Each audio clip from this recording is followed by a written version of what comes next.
Temple में हम देखते हैं प्रिंस स्टूडेंट्स को बताता है कि उनकी ऑफिशियल ट्रेनिंग कल से स्टार्ट होगी, जिसमें उन्हें स्वॉर्डमैनशिप एंड मैजिक सिखाया जाएगा। ओहानो बहुत सेल्फ कॉन्फिडेंट है एंड पूछता है कि क्या ऐसा पॉसिबल है कि वो ट्रेनिंग स्किप कर सके। प्रिंस अलाउ करता है एंड हम देखते हैं कि एक इमेच्योर गॉड ओहानो में इंटरेस्टेड है। नेक्स्ट मॉर्निंग सभी ट्रेनिंग के लिए तैयार होते हैं, बट तभी ओहानो को एक स्पेशल ब्लेसिंग मिलती है जो उसे बताती है कि वो स्पेशल हीरो है एंड केवल वो ही इस ब्लेसिंग को देख और फील कर सकता है। हानो ट्रेनिंग स्किप कर सिटी के मर्सिनरी गिल्ड में खुद को रजिस्टर करने चला जाता है। वहाँ उसे एक रेड हेयर मर्सिनरी मिलती है जो उसे वार्न करती है कि ये बहुत डेंजरस है एंड उसे वापस घर जाने को कहती है। हानो को लगा कि ये मर्सिनरी कोई प्रिंसेस है जो डिस्गाइज में आई है एंड वो उसे अपनी टीम ज्वाइन करने के लिए इनवाइट करता है। इमेच्योर गॉड ये देख हंसते हंसते पागल हो रहा था। आगे हम देखते हैं कि कैंग और भी वुल्फ से फाइट कर उन्हें डिफीट करता है एंड उसे पता चलता है कि ह्यूमन विलेज वेस्ट में है। कैंग को कुछ वॉइसेस सुनाई देती हैं। वो जब थोड़ी दूर जाता है तो उसे एक मर्सिनरी वुमेन एंड 2 स्वॉर्ड्समैन दिखते हैं। वो उनकी लैंग्वेज समझ नहीं पाता एंड वो लेडी उस पर अटैक कर देती है। कैंग तभी नील करता है एंड उनके सामने सरेंडर कर देता है। कैंग उनके साथ ट्रैवल करने लगता है एंड वो उन्हें जेस्चर्स से अपना नाम बताता है, बट वो उनकी बातों से और कुछ भी नहीं समझ पा रहा था। कैंग को लगा कि उससे बहुत फ्रेंडली लोग मिले हैं, बट गॉड इससे खुश नहीं होता है क्योंकि कैंग आउटसाइडर की तरह बिहेव नहीं कर रहा था एंड वो उनसे ऐसे बात कर रहा था जैसे वो उसके फ्रेंड्स हों। कैंग गॉड के मैसेजेस पर ध्यान नहीं देता है एंड जेस्चर्स से उन लोगों का नाम जान लेता है। उनमें से एज में सबसे बड़े वाले मर्सिनरी का नाम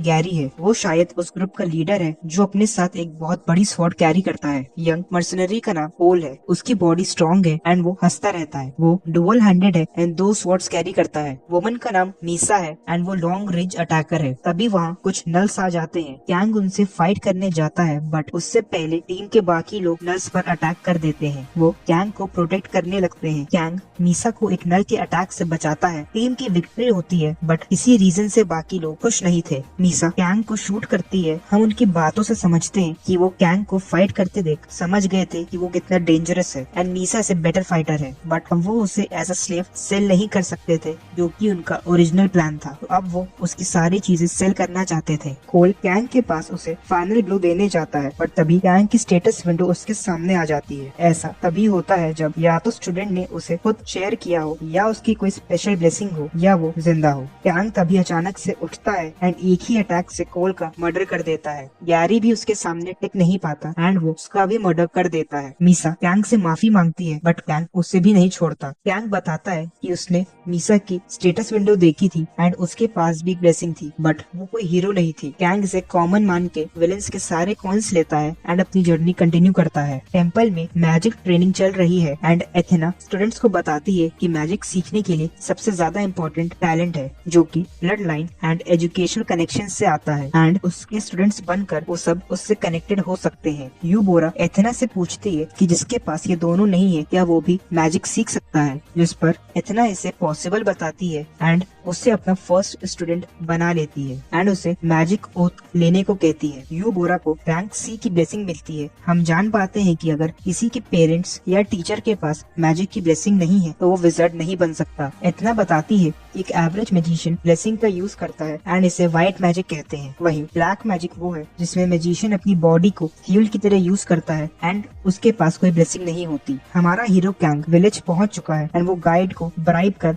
विलेज में एंट्री ले लेता है। वो बिल्डिंग ओनर को भी ब्राइब करता है एंड रेस्ट करने चला जाता है। हम देखते हैं कि बाथरूम में वो अपनी बॉडी पे से ब्लड को नहीं हटा पा रहा था, जिससे गॉड एक मिस्ट्री बताता है। कैंग के रूम के बाहर उसे किसी की वॉइस आती है जो उसे समझ आती है। वो सोचता है कि ऐसा कर्स की वजह से है एंड इसका मतलब बाहर कोई एनिमी है। वो अपना वेपन हाइड कर डोर ओपन करता है एंड देखता है कि विलेज चीफ उससे मिलने आए हैं। वो ये देखने आया था कि उसके विलेज में कौन फॉरेनर आ गया है। वो उसकी स्टेटस विंडो देख सकता था एंड कैंग को एडवाइस करता है कि उसे अपनी स्टेटस विंडो हिडन रखनी चाहिए। चीफ को लगा कि विलेज में एल्फ स्पाई है क्योंकि उनकी हिस्ट्री एल्फ से अच्छी नहीं थी। वो बताता है कि एल्फ्स की ग्रीड की वजह से नल्स ह्यूमन टेरिटरी में आने लगे एंड उन्होंने ह्यूमंस पे अटैक करना स्टार्ट कर दिया। ये विलेज सर्वाइवर्स ने नल्स से रिवेंज लेने के लिए बनाया है। हम देखते हैं कि गॉड सडनली फ्रस्ट्रेट होने लगता है एंड चीफ अपना लास्ट क्वेश्चन पूछता है कि पैरालिसिस ड्रग जो उसके डिनर में थी उससे कैंग को कोई अफेक्ट क्यों नहीं हुआ। ये सुनते ही कैंग चीफ पे अटैक करता है, बट चीफ की स्पेल की वजह से वो फ्रीज हो जाता है एंड चीफ उसका डैगर ले लेता है। हम देखते हैं कि कैंग एक बेसमेंट में है एंड चीफ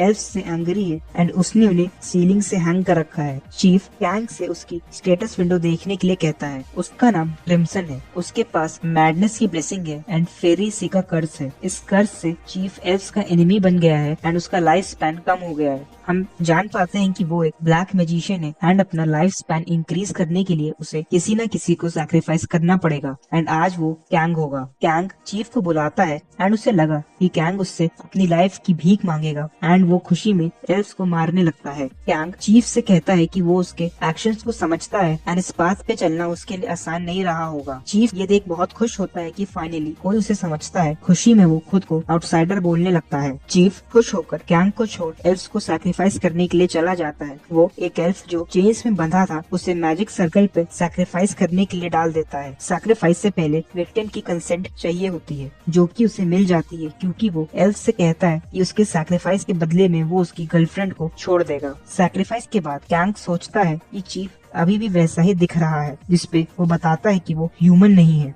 हमें पता चलता है कि चीफ पहले ह्यूमन हुआ करता था बट कर्ज की वजह से वो सिक रहने लगा। बट तभी एक वैंडरिंग मैजिशियन ने उसे एक एक्सपेरिमेंट बताया एंड वो एक नल बन गया। वो एक्चुअली में एक हाइब्रिड था जो कि दो स्पीशीज के कॉम्बिनेशन से बना था, ह्यूमन एंड नल। चीफ कैंग के शोल्डर पर हाथ रख बताता है कि आज उसकी वजह से उसे अपनी ट्रू आइडेंटिटी के बारे में पता चला कि वो एक आउटसाइडर है एंड इसलिए वो कैंग की लाइफ का सही यूज करेगा। देन हम देखते हैं कि हमारा हीरो कैंग मैजिक सर्कल पे खड़ा है एंड चीफ उससे सैक्रिफाइस के लिए कंसेंट मांग रहा है। कैंग अपनी लास्ट विश मांगता है कि वो मीसा से मिलना चाहता है एंड बताता है कि वो उसकी गर्लफ्रेंड है। चीफ मना करता है बट कैंग कहता है कि अगर उसने ये रिचुअल सरवाइव कर लिया तो चीफ उसे जाने देगा। चीफ कैंग की कंसेंट ले लेता है। रिचुअल में कैंग को बहुत पेन होता है बट वो सर्कल से बाहर निकलना मैनेज कर लेता है एंड चीफ को पंच करता है। चीफ को यकीन नहीं हुआ कि कैंग कैसे बच गया। कैंग चीफ से डील पूरी कर उसे वहाँ से जाने के लिए कहता है।